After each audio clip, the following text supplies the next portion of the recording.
Hey guys, welcome to Vrinda and Madhav. और इस video में हम लोग करेंगे इकोनॉमी एंड सोसाइटी।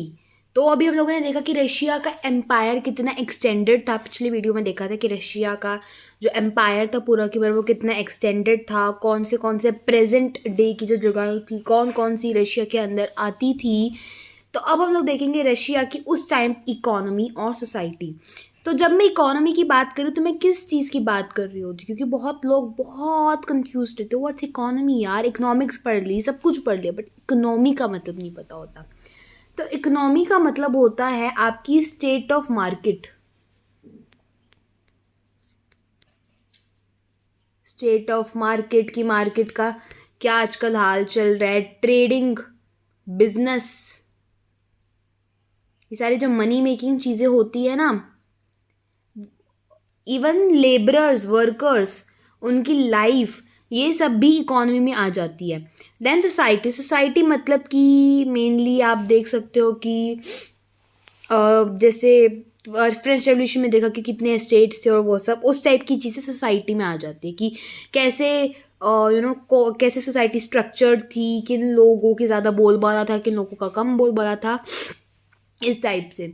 तो जब 20th सेंचुरी शुरू हुई, 20th सेंचुरी का मतलब क्या है, 1900s। तो जब 20th सेंचुरी शुरू हुई तो रशिया की 85% ऑफ जो पॉपुलेशन थी, 85% ऑफ पॉपुलेशन जो थी एग्रीकल्चर में इन्वॉल्व थी। अब एग्रीकल्चर का मतलब सिर्फ और सिर्फ फार्मिंग नहीं होता, ठीक है। एग्रीकल्चर में लाइव स्टॉक, फिशरीज, ये सब चीज़ें भी आ जाती हैं। तो वहाँ रशिया की 85% of the population agriculture and related activities में एंगेज थी, मतलब प्राइमरी सेक्टर में मेनली एंगेज थे वो लोग, ठीक है। 85%। यूरोप में बाकी कंट्री से सबसे ज़्यादा एग्रीकल्चर रशिया में था। फॉर एग्जाम्पल फ्रांस और जर्मनी में 40% और 50% के बीच में लोग एग्रीकल्चर करते थे टाइप से। ये एग्जाम्पल दे रखा है। ये क्वेश्चन इंपॉर्टेंट क्वेश्चन नहीं, बट हाँ अगर हम कुछ लिखते कुछ आंसर राइटिंग करते तो आंसर राइटिंग में ये पॉइंट बहुत इंपॉर्टेंट है। फ्रांस और जर्मनी का नॉट सो इम्पॉर्टेंट। ओके, जो रशियन एम्पायर था, रशिया नहीं बोल रहे हम, रशियन एम्पायर बोलेंगे जहाँ भी बोलेंगे अभी, जब वो ज़ार निकोलस के अंडर है, ठीक है। तो रशियन एम्पायर में जो कल्टिवेटर्स थे वो मार्केट के लिए भी प्रोड्यूस करते थे। पहले तो वो अपने खुद की नीड्स के लिए प्रोड्यूस करते थे, पहले घर का पूरा होएगा। अब जब उनके पास सरप्लस आ जाता था, एक्स्ट्रा आ जाता था, तो वो अपनी मार्केट की ज़रूरतों को पूरा कर देते थे। मार्केट की ज़रूरतें पूरा करने के बाद भी अगर एक्स्ट्रा आता था तो वो एक्सपोर्ट कर देते थे। अब Russia was the major exporter of grain, this is important. उस टाइम पे ग्रेन्स मतलब यही सारे वीट एंड ऑल, ये सारी की सारी चीज़ें रशिया मेनली एक्सपोर्ट करता था, दूसरे कंट्रीज को देता था, मतलब देता नहीं, मतलब बेचता था मेनली, ठीक है। ओके, अच्छा, ये तो बात होगी हमारी एग्रीकल्चर की। इस अगर हम ऐसे वेट अ मिनट, ये क्या हो गया, agriculture, this whole is your agriculture.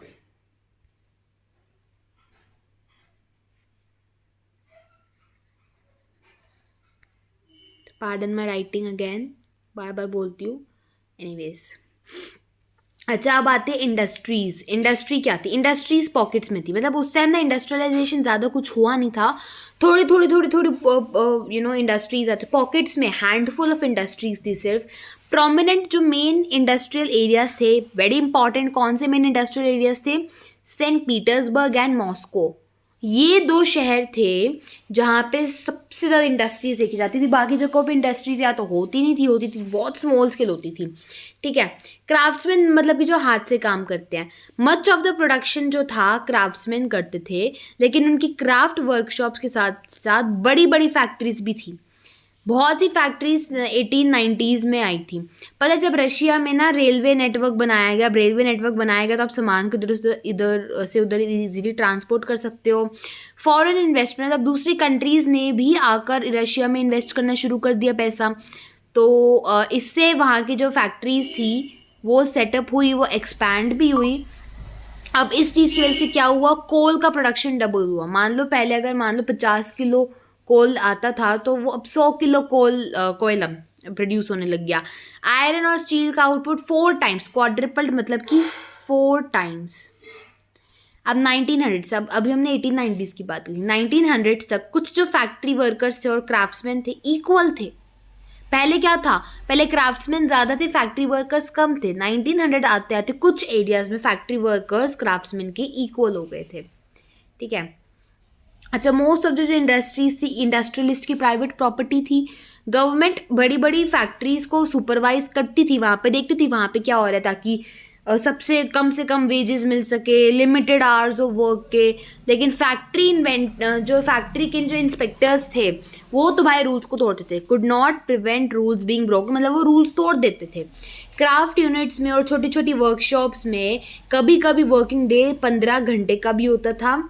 और फैक्ट्रीज में अभी जो स्मॉल वर्कशॉप्स है उनमें 15 घंटे एक दिन का होता था, और फैक्ट्री में 10 से 12 घंटे, जबकि था 8 घंटे का।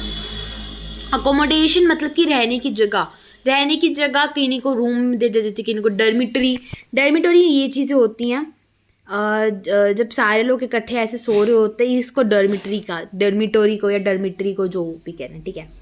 अच्छा, अब सोशल ग्रुप, वर्कर्स के अंदर सोशल डिवीजन था एक अलग तरीके का।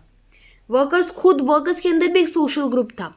कुछ जो वर्कर्स थे जिन गांव से वो आए थे, उन गांव से उनके बड़े स्ट्रॉन्ग लिंक थे।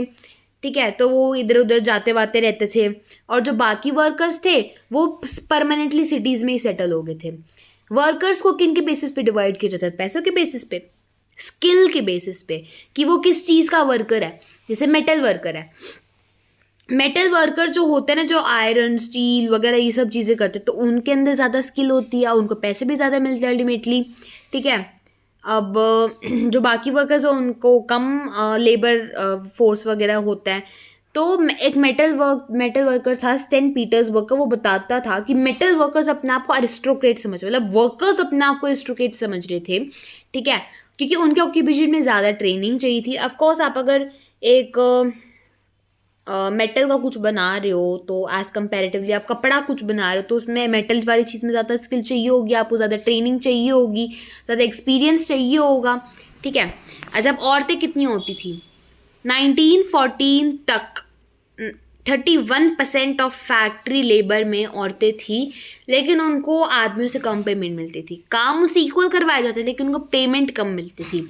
जैसे अगर आदमी को मान लो 100 रुपये तनख्वाह मिल रही है, तो औरत को या तो 50 मिलती थी या तो उसको 35 रुपीज़ मिलते थे।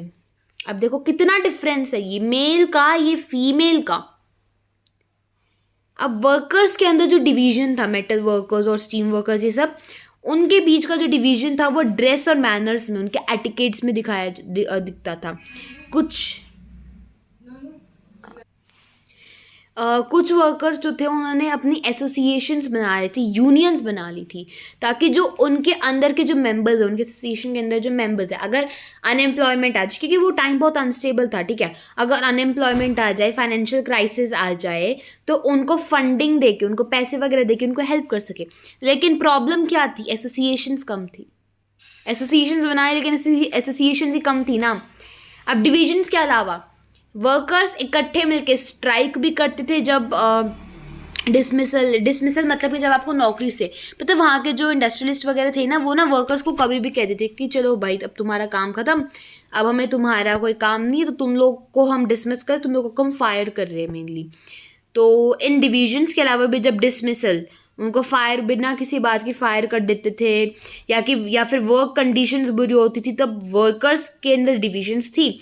लेकिन जब ऐसी प्रॉब्लम्स आती थी उनके अंदर ही, तो वो इकट्ठे मिलके स्ट्राइक करते थे। ठीक है, काम करना बंद कर देते थे। अब ये जो स्ट्राइक्स थी, टेक्सटाइल का मतलब क्या है, कपड़ों की इंडस्ट्रीज़ में 1896 से 1897 में ज़्यादा हो गए, मेटल इंडस्ट्री में 1902 में बढ़ गई। अच्छा, कंट्री साइड मतलब कि रूरल एरिया, ये हमने बात कर ली शहरों की इंडस्ट्रीज़ की। कंट्री साइड में क्या चल रहा था, जो पीजेंट्स थे वो मोस्ट ऑफ द लैंड को कल्टीवेट करते थे। फार्मर्स ही भाई, लैंड तो फार्मर्स ही कल्टीवेट करेगा, वर्कर आके थोड़ी लैंड कल्टीवेट करेगा ऑब्वियसली। एनीवेज, लेकिन जो नॉबिलिटी थे, जो क्राउन्ड मेंबर्स थे और जो ऑर्थोडॉक्स चर्च, उनके पास ज़्यादा प्रॉपर्टीज़ थी। वर्कर्स की तरह पीजेंट्स भी डिवाइडेड थे, और वो लोग बहुत रिलीजियस थे, रिलीजन को बहुत मानते थे। लेकिन कुछ लोग ही थे जो नोबिलिटी की रिस्पेक्ट करते थे, लेकिन ये लोग नोबल्स की रिस्पेक्ट नहीं करते थे। अच्छा, पता है नोबल्स को तो ना, जो नॉबल्स थे उनको पावर और पॉपुलैरिटी और उनको पोजीशन क्यों मिली? क्योंकि वो जार के चमचे थे, किंग के चमचे थे। लोकल लोगों की पॉपुलैरिटी से उनको कोई अपनी पावर पोजीशन नहीं मिली। अब फ्रांस में जब, पता है फ्रेंच रेवोल्यूशन हो रहा था ना ब्रिटानी में, तो जो पीजेंट्स थे उन्होंने नॉबल्स की रिस्पेक्ट करी और नॉबल्स के लिए लड़ाई करी। लेकिन रशिया के पीजेंट्स तो उल्टे थे। रशिया के पीजेंट्स चाहते थे कि जो नॉबल्स का लैंड है वो हमें मिल जाए, हम काम करें, उसके बाद रेंट भी हम ही दे रहे हैं उसके ऊपर। काम, आप मेरे से काम करवाओगे, उसके बाद मुझे कहो कि अब मैं काम करूँ, उसके बाद मुझे पैसे भी दो। वाई? ये सारा काम हो रहा था रशिया के पेजेंट्स के साथ। तो रशिया के पेजेंट्स चाहते थे कि जो नॉबल्स का लैंड है वो हमें दे दिया जाए, और वो ना कहते हैं ना रेंट, भाई हम रेंट क्यों दे, तुम्हारे उस पर काम भी कर रहे हैं तो हमारे को सारे से प्रॉफिट भी दे रहे, उसके बाद तुम लोगों का रेंट भी दें, काम करने का रेंट भी दें। तो उन्होंने लगा दी उनकी पिटाई, उन्होंने मना कर दिया कि हम रेंट नहीं देंगे, और इवन उन्होंने लैंडलॉर्ड्स का, नोबल्स का मर्डर भी कर दिया। भाई ये लोग तो बड़े खतरनाक थे। 1902 में साउथ रशिया में ये बहुत ज़्यादा होने लगा, और 1905 में पूरे रशिया में ये चीज़ें होने लगी। गाइस मेरे को एक बार जाना है किचन में, क्योंकि मेरी मम्मा ने कहा है कि घी चढ़ा रखा है गैस पे, तो देखते हैं कि घी निकल ना जाए। तो मैं किचन में खड़े होकर क्लास दूंगी। नहीं निकल रहा, ये देखो ये बन रहा। एनीवेज, लाइट खास फर्क नहीं पड़ा, बट स्टिल एनीवेज यहाँ देखो, मेरे को लाइटिंग का करना ही क्या, मेरे को तो फ़ोन दिख रहा है। एनीवेज, हाँ, अब रशिया के जो पीजेंट्स थे बाकी यूरोप के पीजेंट्स से एक और दूसरे तरीके से डिफरेंट थे। अब वहाँ के जो बाकी यूरोपियन कंट्रीज़ के जो पीजेंट्स थे वो ना अलग अलग अपने लैंड को कल्टीवेट करते थे। लेकिन रशिया की पीजेंट्स इकट्ठे मिलके लैंड को कल्टीवेट करते थे, और जो उनका कम्यून था, कम्यून मतलब कि ग्रुप, वो अपनी फैमिली की नीड से इक्विटेबली उसको डिवाइड कर लेता था। अब ये काम कुछ ऐसे नहीं लग रहा जैसे इस चीज़ के बारे में हम लोगों ने पहले कभी पढ़ रखा है। यहाँ पे लगा दूँ, हाँ, ऐसे नहीं लगा कि इसके बारे में हम लोगों ने पहले कभी पढ़ रखा है। सोशलिज्म का आइडिया क्या था जो कार्ल मार्क्स ने दिया था, कि सब लोग इकट्ठे मिलके काम करो, और उसके बाद जो भी प्रॉफिट आए सब लोग अपने अपनी नीड्स के अकॉर्डिंग इक्विटेबली उसको डिवाइड कर लो। यही काम तो ये कर रहे हैं। मतलब यहाँ के जो रशिया के जो पीजेंट्स थे वो नेचुरली सोशलिस्ट थे। दैट्स द मेन थिंग, और यही लोग आगे जाके फोर्स बनेंगे रेवोल्यूशन का। ठीक है, हाँ, मुझे सी और कुछ रह गया इस टॉपिक में। ये पिक्चर मैंने दिखा दी, unemployed peasants in pre war Saint Petersburg. ये सारे अनएम्प्लॉयड पेजेंट्स हैं, सारे पेजेंट्स हैं, ठीक है, farmers. Okay, so next is socialism in Russia, जो हम नेक्स्ट वीडियो में करेंगे। Anyways, so I'll meet up you in the next video. Till then, take care, be safe, bye bye.